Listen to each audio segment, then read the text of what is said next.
Hello and welcome to game changers. मेरा नाम है आकाश और बात करेंगे विराट कोहली और रवि शास्त्री की। जी हाँ, एक जबरदस्त जोड़ी थी जिसने रेड बॉल क्रिकेट में एक रेवोल्यूशन लाया और ऑब्वियसली इंडियन क्रिकेट को नई ऊंचाइयों पर पहुंचाया। लेकिन रिसेंटली हमने देखा one of India's greatest captains Virat Kohli, उन्होंने अपनी टेस्ट रिटायरमेंट अनाउंस कर दी थी। उसके बाद से ही बवाल मचा हुआ था कि भाई क्या ये विराट कोहली का खुद का फैसला था, क्या इन सब चीजों को बेटर हैंडल किया जा सकता था, क्या मैनेजमेंट ने, सिलेक्टर्स ने, कोच साहब ने, सभी का रेफरेंस दिया गया, क्या वो कम्युनिकेशन बेटर की जा सकती थी। तो इसमें रवि शास्त्री साहब की एक स्टेटमेंट अभी आई है और जो हमने आपको बताया भी था, एक स्पेशल शो का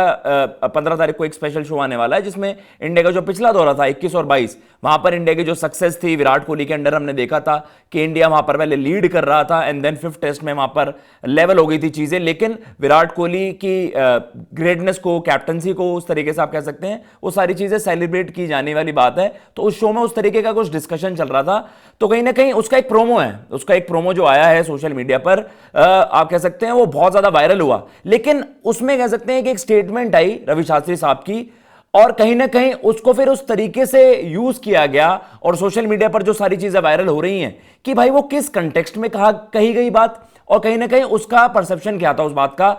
तो आपके सामने बिना किसी देरी के वो स्टेटमेंट चलाते हैं और कुछ जैसे आप कह सकते हैं ना कि उसे कुछ डिकोड करने की कोशिश करते हैं कि क्या ये महज ऐसा है कि भाई हाँ सुर्खियां बटोरने के लिए, क्या उसका रेफरेंस कुछ और था, क्या ये उस कंटिन्यूएशन में नहीं था। तो कहीं ना कहीं ये एक स्टेटमेंट है और इसमें यही बताया गया, जो रवि शास्त्री साहब उसमें बोलते हैं कि हाँ कि भाई आप रियलाइज नहीं करते हो अंटिल एक ग्रेट खिलाड़ी चला जाता है और जब वो चला जाता है तब आप रियलाइज करते हो कि उसकी ग्रेटनेस क्या थी और उसकी आप इंपॉर्टेंस क्या थी एक टीम में। तो कहीं ना कहीं वही है कि उन्होंने यही कहा कि विराट कोहली एक ग्रेट एम्बेसडर थे, रहे हैं रेड बॉल क्रिकेट के लिए और ओवरसीज में तो स्पेशली। तो उन्होंने कहा है कि जो उनकी लेगेसी थी, जिस तरीके से उन्होंने टीम इंडिया का वो कह सकते हैं ना कि खेलने का तरीका बदल दिया अपनी कप्तानी से, एग्रेशन से, तो कहीं ना कहीं उन्होंने कहा कि वो एक जबरदस्त चीज थी इंडियन क्रिकेट के लिए ओवरऑल। लेकिन जो सबसे बड़ी चीज है अगर आप देखोगे स्टेटमेंट में, वो यही है जहां पर आप लेटर हाफ में आओगे स्टेटमेंट के। तो उन्होंने कहा था, उन्होंने ये चीज बोली कि the things could have been handled better in a better way, कि भाई आप बेहतर तरीके से ये सारी चीजें हैंडल कर सकते थे। और जो सबसे बड़ी स्टेटमेंट है अब वो ये है कि जो सबसे नीचे वाली लाइन है, if I had anything to do with it I would have made him captain straight away after the Australia series. BGT के बाद मैं तो उनको कप्तान वहां पर बना देता and if I had anything to do with it.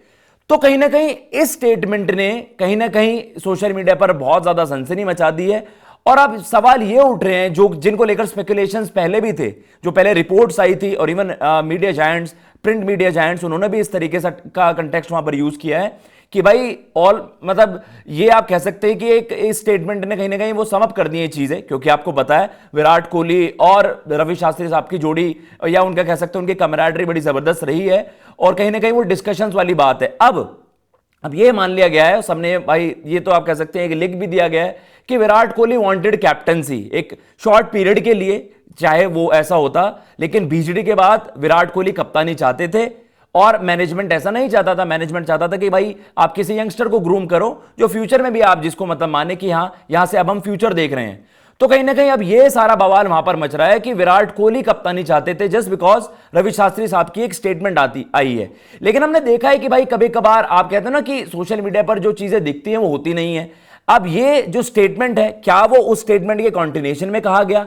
क्या इस बात को लेकर इस बात का तर्क क्या था, या कहीं ना कहीं किस कंटेक्स्ट में ये बात की गई, ये तो आपको 15 तारीख को ही पता चलेगा जब वो स्पेशल शो आएगा। पर कहीं ना कहीं सोशल मीडिया पर वो सुर्खियां बटोरने के लिए, जैसे कह सकते हैं ना कि थोड़ा सा मिर्च मसाला डालने के लिए, तो आपको पता है ये तो टैक्टिक्स होती हैं भाई ब्रॉडकास्टर्स की भी, या जो भी वहां पर जिनका भी शो लाइंड अप है, ये आपको पता है सोशल मीडिया पर यही चीज सबसे ज्यादा बिकेगी। तो कहीं ना कहीं इस चीज को लेकर कोई क्लैरिटी भी नहीं है, लेकिन इसको बेचा ऐसे जा रहा है कि भाई विराट कोहली कप्तानी चाहते थे। लेकिन इस स्टेटमेंट से वैसा कुछ क्लियर नहीं होता है। बस ये है कि अब सब वेट कर रहे हैं 15 तारीख को जब वो शो ऑन एयर होगा और फिर रवि शास्त्री साहब की पूरी बातें सुनी जाएगी। उन्होंने तो साफ सीधे कहा कि भाई अगर मेरा कॉल होता, if I had anything to do with it, या फिर मैं वहां पर डिसीजन मेकर होता, तो मैं विराट कोहली को पिक करता। तो उसमें इस चीज को इस तरीके से पोर्ट्रे करने की क्या जरूरत है कि विराट कोहली चाहते थे कप्तानी और ये सारे, इससे आप किसी कंक्लूजन पर नहीं आ सकते। तो यही चीज क्लियर करने के लिए ये वीडियो हमने करी, क्योंकि इससे पहले भी मॉर्निंग अपडेट पे भी आपके लिए खबर हम लाए थे।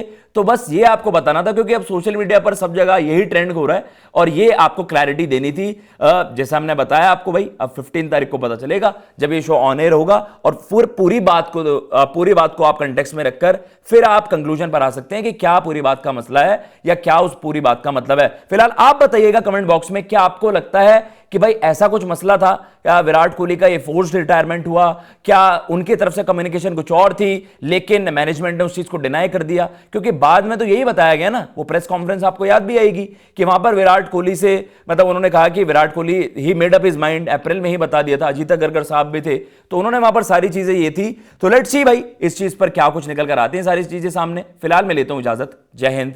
जय भारत।